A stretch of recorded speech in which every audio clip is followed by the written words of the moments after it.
fellow Kenyans, members of the press, the Council of Governors' attention is drawn to recent reports in the media in the agriculture and environment sectors, and we would like to address you on the Council's position.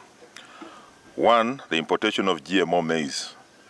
We note with concern the unfortunate decision and proposal by the Ministry of Trade and Industrialization to import and avail to Kenyan market GMO maize. This puts our Kenyan farmers at a disadvantaged position, as they will not be able to sell their maize at a price commensurate to their production cost.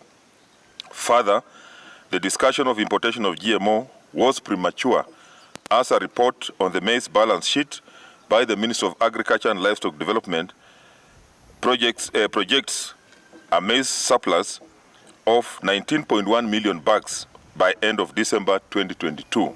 Government to lift the ban on GMOs. The government of Kenya vacated the ban on genetically modified organisms, GMO, on 3rd of October 2022 in an effort to cushion Kenyans from high cost of production as well as reduce the cost of food to consumers. Kenya continues to experience the worst drought, with 5.1 million Kenyans requiring food aid. Conclusion. As we conclude, we urge the national government to collaborate and consult the Council of Governors on the matters that pertain to the implementation of devolved functions. This will ensure that we strengthen the existing intergovernmental relations between the two levels of government. And we are saying that the counties know the shortfalls, if any, of maize that we need. The counties know what is required, even in terms of fertilizer and all that, and therefore there must be very close consultations between the national government and the Council of Governors, hence the governors who are involved.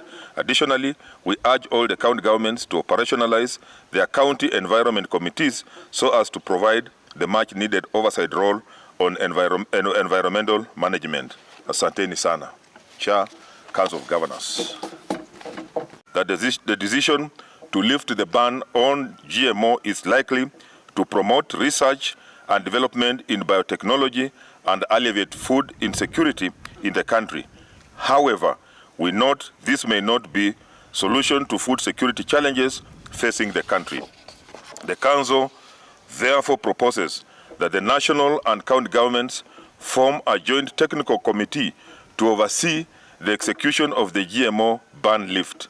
The committee should incorporate farmers, academia, and other interested parties to enhance transparency and information sharing on GMO.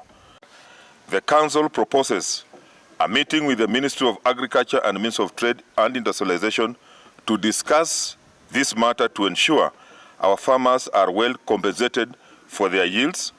Additionally, we urge the national government through the National Cereals and Produce Board to make available resources to purchase all maize held by farmers before any importation is granted. 2. Mwaliko wa kuweza kuleta mahindi kutoka nchi za nje, huku tukijua kwamba kulingana na Wizara ya Kilimo tunatarajia kwamba tutakuwa na mahindi ya kuzidi magunia 19 milioni moja kufikia mwisho wa mwezi huu ambao wa Disemba ambao unakuja. Kwa hivyo tunasema kwamba kama hii itafanyika, ni lazima serikali iweze kupitia kwa National Cereals Board kupeana ama kununua mahindi yote ambayo itavunwa na wakulima wetu, ili wakulima wetu wasiende hasara. Kumbuka kwamba wakulima wametumia hela nyingi sana kupanda, kupanda, na sasa wanatarajia kuvuna. Kwamba mahindi haya yakija itaweza kuadhiri wakulima wetu, na kwamba mahindi hii yote, kwa hivyo serikali itoe pesa ya kununua kwa wakulima wetu.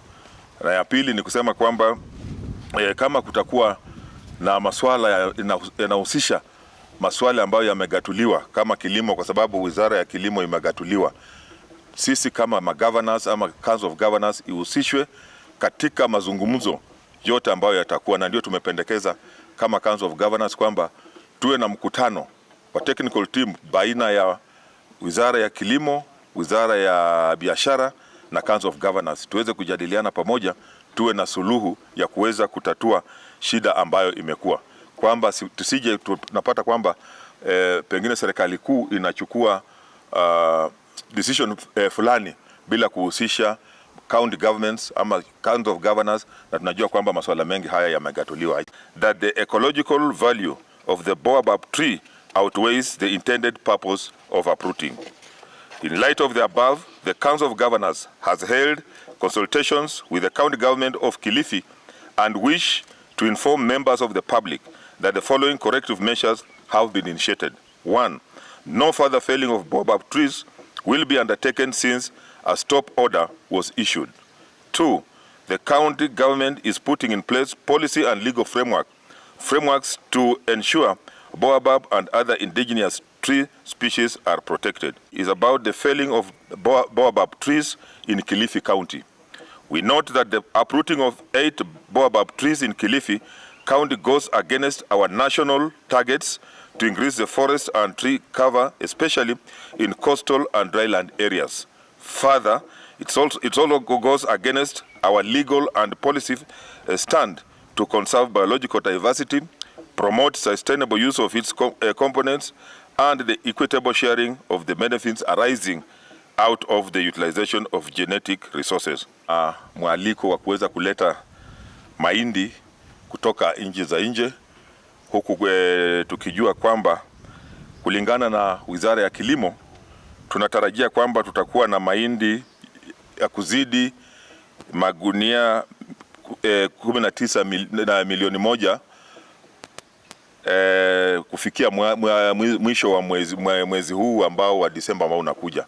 Kwa hivyo tunasema kwamba kama hii itafanyika, ni lazima serikali iweze kupitia kwa National Cereals Board kupeana ama kununua mahindi yote ambayo itavunwa na wakulima wetu, ili wakulima wetu wasiende hasara. Kumbuka kwamba wakulima wametumia hela nyingi sana kupanda na sasa wanatarajia kuvuna. Kwamba mahindi haya yakija itaweza kuadhiri wakulima wetu, na kwamba mahindi hii yote kwa hivyo serikali itoe pesa ya kununua kwa wakulima wetu. Na ya pili ni kusema kwamba kama kutakuwa na masuala yanahusisha masuala ambayo yamegatuliwa kama kilimo, kwa sababu Wizara ya Kilimo imegatuliwa, sisi kama magovernors ama Council of Governors ihusishwe katika mazungumzo yote ambayo yatakuwa, na ndio tumependekeza kama Council of Governors kwamba tuwe na mkutano wa technical team baina ya Wizara ya Kilimo, Wizara ya Biashara na Council of Governors tuweze kujadiliana pamoja, tuwe na suluhu ya kuweza kutatua shida ambayo imekuwa, kwamba tusije tunapata kwamba pengine serikali kuu inachukua decision fulani bila kuhusisha county governments ama Council of Governors, na tunajua kwamba masuala mengi haya yamegatuliwa. I think kwa ufupi hayo ndio nimesema kwa lugha ya Kimombo katika press statement yangu. Mwaliko wa kuweza kuleta mahindi kutoka nchi za nje, huku tukijua kwamba kulingana na Wizara ya Kilimo tunatarajia kwamba tutakuwa na mahindi ya kuzidi magunia 19 milioni moja kufikia mwisho wa mwezi huu ambao wa Disemba ambao unakuja. Kwa hivyo tunasema kwamba kama hii itafanyika, ni lazima serikali iweze kupitia kwa National Cereals Board kupeana ama kununua mahindi yote ambayo itavunwa na wakulima wetu, ili wakulima wetu wasiende hasara. Kumbuka kwamba wakulima wametumia hela nyingi sana kupanda na sasa wanatarajia kuvuna. Kwamba mahindi haya yakija itaweza kuadhiri wakulima wetu, na kwamba mahindi hii yote kwa hivyo serikali itoe pesa ya kununua kwa wakulima wetu. Na ya pili ni kusema kwamba kama kutakuwa na masuala yanahusisha masuala ambayo yamegatuliwa kama kilimo, kwa sababu Wizara ya Kilimo imegatuliwa, sisi kama magovernors ama Council of Governors ihusishwe katika mazungumzo yote ambayo yatakuwa, na ndio tumependekeza kama Council of Governors kwamba tuwe na mkutano wa technical team baina ya Wizara ya Kilimo, Wizara ya Biashara na Council of Governors tuweze kujadiliana pamoja, tuwe na suluhu ya kuweza kutatua shida ambayo imekuwa, kwamba tusije tunapata kwamba pengine serikali kuu inachukua decision fulani bila kuhusisha county governments ama county of governors, na tunajua kwamba masuala mengi haya yamegatuliwa. Is as a result of the 16 million 90 kg bags to be harvested from the 2022 long rains, crops in South Rift, North Rift, Nyanza and parts of western counties, and 1.5 million bags import from the East African Community region by the private sector. That the ecological value of the baobab tree outweighs the intended purpose of uprooting. In light of the above, the Council of Governors has held consultations with the county government of Kilifi and wish to inform members of the public that the following corrective measures have been initiated. 1. No further felling of baobab trees will be undertaken since a stop order was issued. 2. The county government is putting in place policy and legal frameworks to ensure baobab and other indigenous tree species are protected.